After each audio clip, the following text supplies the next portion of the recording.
Hi guys! Welcome back to CookinGee! For today's recipe, magluluto tayo ng sweet and sour pork. For our ingredients, here is the list. You can also check our description box.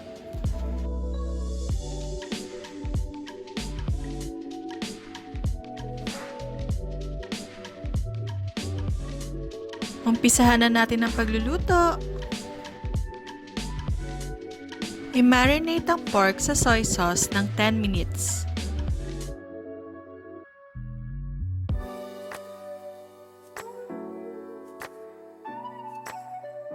In a bowl, combine all-purpose flour and cornstarch. Haluing mabuti ito.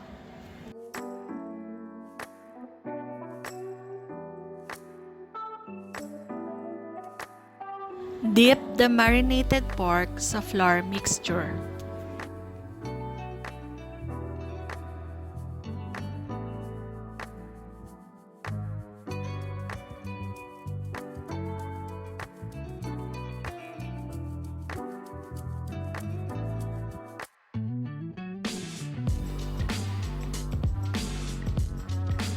Heat oil in a pan. Iprito ang pork at kapag na-golden brown na both sides, set it aside.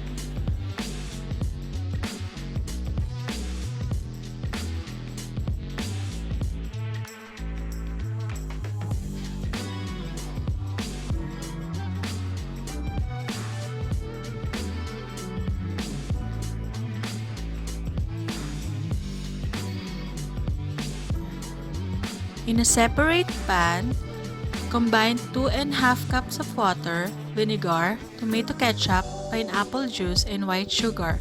Let it boil and make sure na na-dissolve na ang sugar.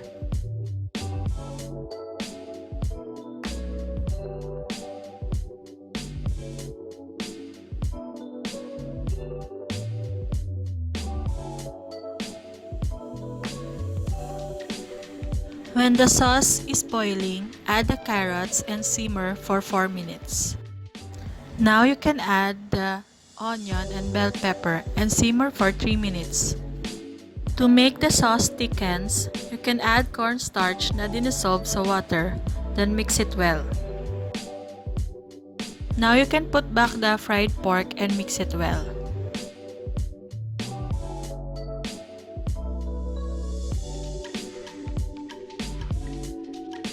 Then add the pineapple tidbits for the final touch.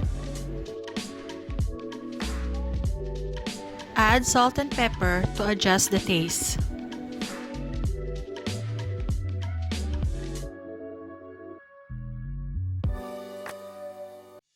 Luto na! Share it with your family and loved ones.